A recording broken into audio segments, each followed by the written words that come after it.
Antes de mergulhar nessa história incrível, considere se inscrever no canal e ativar o sininho. Aqui, cada história tem algo a dizer. E você não vai querer perder nenhuma. Um policial racista assedia um CEO negro da Marinha em público e aprende uma lição memorável de sua vida. Foi um terça-feira comum em Riverside, uma pequena e pacífica cidade no sul dos Estados Unidos, onde as aparências de calma muitas vezes escondiam tensões latentes. O calor do verão envolvia a cidade, pesado e suave ao mesmo tempo. O sol brilhava alto em um céu azul sem nuvens, sua luz batendo nas fachadas das casas de tijolos, nas ruas desertas e no asfalto que esquentava sob o calor sufocante. As cigarras estavam cantando em uníssono, seu zumbido vibrando através do ar quente como um lembrete constante da passagem do tempo. Riverside, antes uma vila onde os vizinhos se cumprimentavam nas calçadas e as crianças brincavam nas ruas, agora era uma cidade marcada por cicatrizes invisíveis. A cidade aparentemente tranquila era o playground de profundas tensões raciais e silenciosas que às vezes destruíam seus habitantes. As conversas sussurradas nas lojas, os olhares desconfiados nas ruas, a maneira como certos bairros eram evitados por alguns e conquistados por outros. Riverside era uma cidade onde os problemas eram frequentemente varridos para debaixo do tapete, um lugar onde tudo parecia estar no lugar, mas onde, se você prestasse atenção, podia ouvir os sussurros de injustiças passadas e presentes. No estrada principal, o motor da caminhonete cinza metálica Marcos Reis rugiu antes de morrer, quebrando um silêncio pesado que estava no local há horas. Ele estacionou o veículo do lado de fora do posto de gasolina, na beira do estacionamento empoeirado, onde os destroços de carros abandonados pareciam testemunhas silenciosas de anos passados. Marco, 42 anos de idade, alto e musculoso, saiu do veículo com a agilidade de um homem acostumado a terrenos mais acidentados do que aquele estacionamento destruído. Sua cabeça raspada e feições marcadas por anos de serviço nas forças especiais davam ao seu rosto uma certa dureza, mas também uma sabedoria silenciosa, a de um homem que tinha visto demais para se impressionar com as pequenas coisas da vida. Ele usava uma camiseta preta, e calças de moletom e um relógio militar que, embora simples, tinha uma presença imponente. À primeira vista, ele parecia um homem comum, apenas mais um cara de passagem pela cidade. Mas por trás dele óculos de sol e seu ar distante escondia uma vida incomum. Marcos não era como os outros homens de Riverside. Ele não era apenas um veterano de guerra, ele era um Navy SEAL, e herói condecorado tendo servido 19 anos nas forças especiais, imersos nas zonas de guerra mais perigosas do mundo. Ele lutou em lugares como Fallujah, Kandahar, Mogadíscio, onde balas zumbiam e explosões eram comuns na vida cotidiana. Ele não era mais um soldado de combate, mas permaneceu um homem de princípios, um homem que ainda acreditava na justiça e na dignidade. Ele sacrificou muito, camaradas, anos de sua vida, e lutou por ideais que ainda carregava com orgulho, mesmo aposentado. Marcos havia retornado a esta pequena cidade, que ele havia deixado com a promessa de nunca mais voltar, para cuidar de sua mãe doente. Ele largou as malas, deixou o uniforme e se acostumou a uma vida mais discreta. Mas, apesar de seu desejo de permanecer nas sombras, Marcos não conseguia ignorar as pequenas injustiças, os olhares furtivos, os comentários sobre pessoas como ele nesta cidade onde seu passado como herói militar parecia tão invisível quanto a cor de sua pele. Ele entrou no loja de posto de gasolina, um lugar modesto, com prateleiras de metal e prateleiras cheias de bebidas açucaradas e salgadinhos. O cheiro de plástico, café queimado e pneus novos pairava no ar. Marcos foi até as prateleiras, pegou uma garrafa de água fria e um maço de chicletes, sem pressa. Lá fora, o calor sufocante continuava a encher o ar com um peso quase palpável. Foi neste momento que um carro de polícia estacionou abruptamente no estacionamento. Um som agudo de frenagem ecoou pelo silêncio da tarde. O agente Darren Crowley, um homem branco na casa dos 40 anos, com um olhar duro e uma atitude arrogante, saiu do veículo.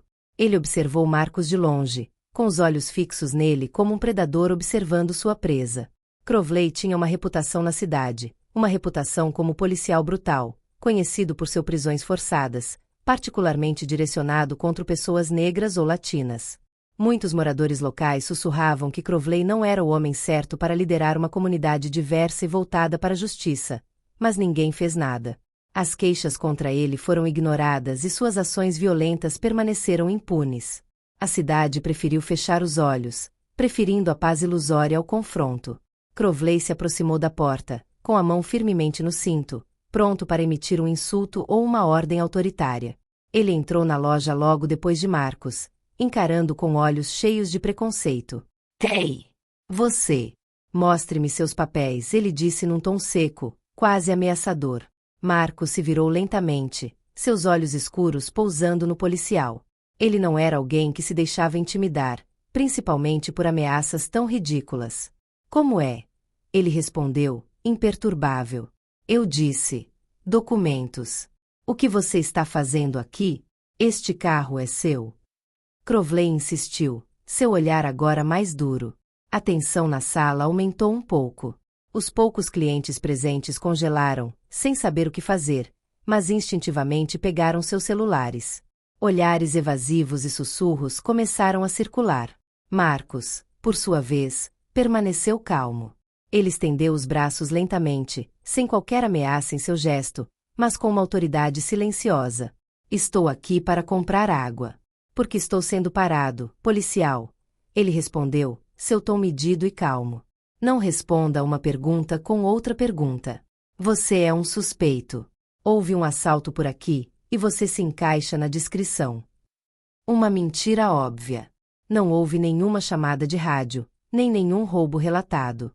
Nenhum alerta, nenhuma descrição transmitida pelo painel de controle. Nada. O tom de Crowley, seu olhar penetrante, seu corpo tenso como um arco, tudo traía um homem amordaçado por seus próprios demônios. Arrogância, medo e, acima de tudo, um racismo arraigado, quase instintivo. Ele não viu Marcos Reis. Ele viu uma silhueta negra, alta, imponente, inevitavelmente ameaçadora em seus olhos. Marcos não vacilou. Ele abriu a carteira lentamente, com gestos medidos, quase ritualísticos. Não houve pânico nem agressão. Apenas um cansaço glacial, uma fadiga profunda, do tipo que nunca é demonstrada, mas que habita aqueles que, muitas vezes, precisam provar sua humanidade antes mesmo de existir. O que ele tirou não foi apenas um documento de identidade. Era um cartão militar laminado e rígido, raramente visto, uma identificação oficial das Forças Armadas dos Estados Unidos. Seu nome completo era Comandante Marcos J. Reis, seu número de serviço, insígnia nave SEAL e uma lista impressionante de condecorações. Estrela de bronze. Coração púrpura. Medalha de louvor da Marinha. Palavras gravadas que falavam de uma vida feita de fogo, sangue e sacrifícios. Ele entregou o cartão a Crowley sem dizer uma palavra. O policial, repentinamente hesitante, pegou-o entre os dedos e leu. Seu rosto mudou quase instantaneamente. As linhas de desafio relaxaram. Suas pupilas tremeram levemente. Como se tivesse entendido, tarde demais, que não estava mais diante de um suspeito, mas de um homem muito maior do que ele, em coragem, história e dignidade. Você é um soldado? Ele perguntou, com a voz embargada pelo pânico. Eu estava, respondeu Marcos, com a voz calma, mas afiada como uma lâmina bem afiada. Arrisquei a minha vida para que este país pudesse viver livre. Vi crianças morrendo sob bombas. Carreguei meus irmãos de armas nos braços, sangrando. E hoje estou sendo humilhada na minha própria cidade, por comprar uma garrafa de água. Um silêncio mortal caiu sobre a loja. Até o zumbido da geladeira de bebidas pareceu parar. Foi um mal-entendido. Eu só queria. Crowley tentou. O que você queria? Mostrar que você consegue me humilhar? Me fazer olhar para baixo? Marcos olhou diretamente para sua alma. Vocês pegaram o homem errado. E o país errado. Enquanto isso, um cliente, um jovem de óculos e um celular na mão, filmava discretamente dos corredores. A cena toda. A arrogância do oficial.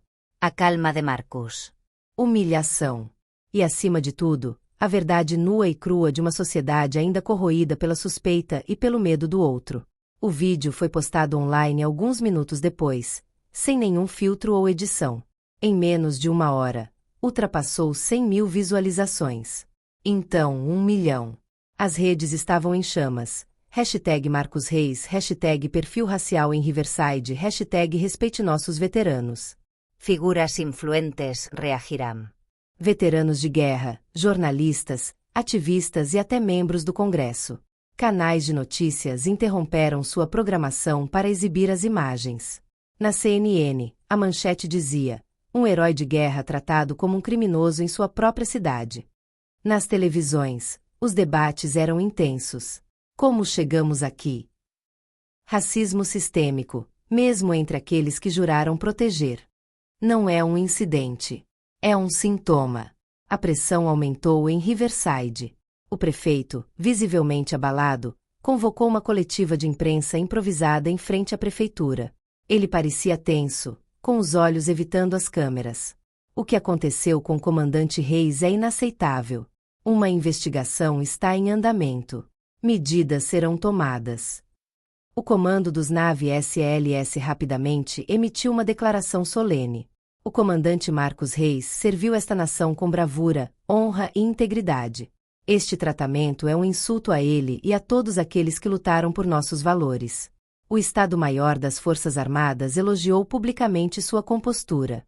O porta-voz do Pentágono chamou o incidente de uma falha imperdoável na aplicação da lei. Enquanto isso, o policial Crowley foi imediatamente suspenso, e uma investigação administrativa foi iniciada em menos de uma hora. Não se tratava mais de um mero procedimento interno. O caso se tornou nacional, escrutinado pela opinião pública, pela imprensa, por associações de direitos civis e até mesmo pelo Ministério da Justiça. O nome de Crowley, até então desconhecido do grande público, apareceu na primeira página dos jornais, acompanhado de palavras pesadas: caracterização racial, abuso de poder, humilhação pública. Mas o que a investigação revelou causou ainda mais barulho.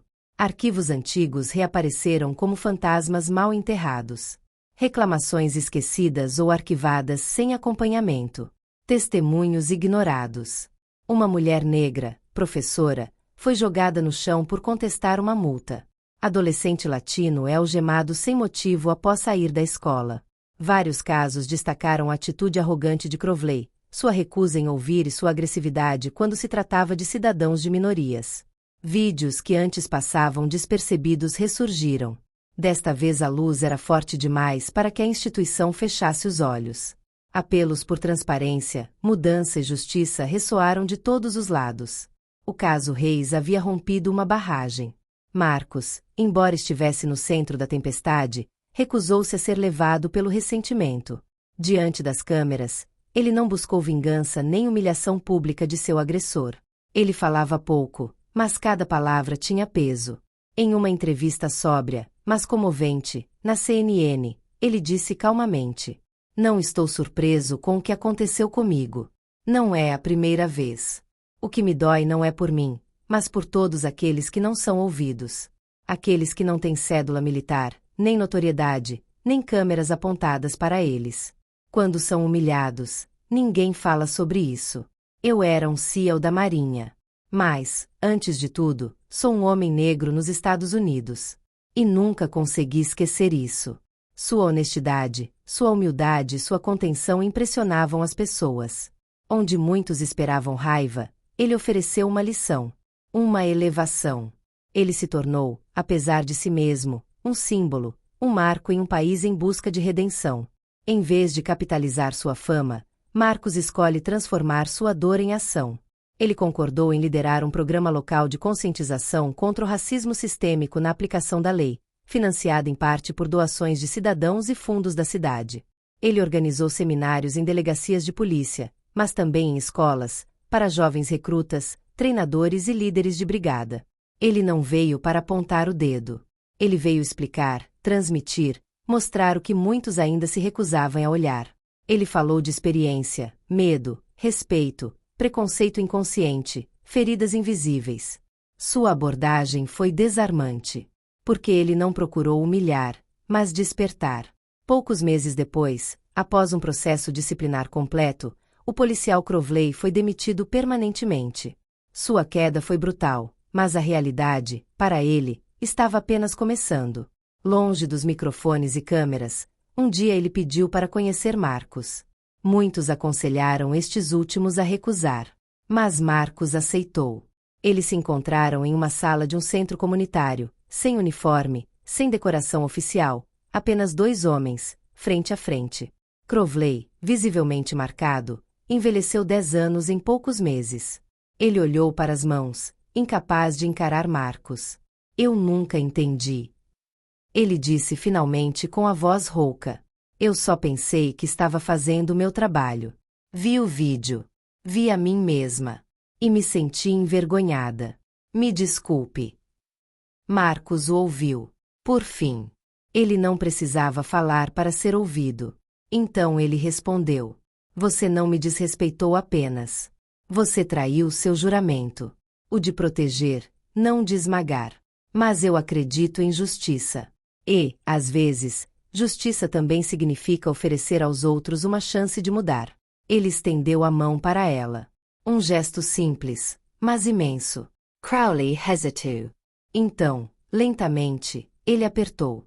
E naquele dia, algo, em algum lugar, talvez começou a se curar. Marcos, no entanto, continuou trabalhando em silêncio. Ele se tornou um pilar silencioso de sua comunidade. Ele não buscava honrarias. Ele ensinou aos jovens autoestima, disciplina, respeito e coragem silenciosa. Ele os preparou para andar eretos em um mundo que às vezes os faria querer ficar de joelhos. Sua história foi adaptada para um documentário. Transmitido pela Netflix, o título era simplesmente Reis. O filme fez as pessoas chorarem, pensarem e debaterem. Mas acima de tudo, ele inspirou. A última sequência mostrou Marcos caminhando sozinho em uma colina ao amanhecer. Em narração, ouvimos sua conclusão. A verdadeira coragem não consiste em revidar com violência. Consiste em permanecer de pé, com dignidade, mesmo quando tudo te empurra para a queda.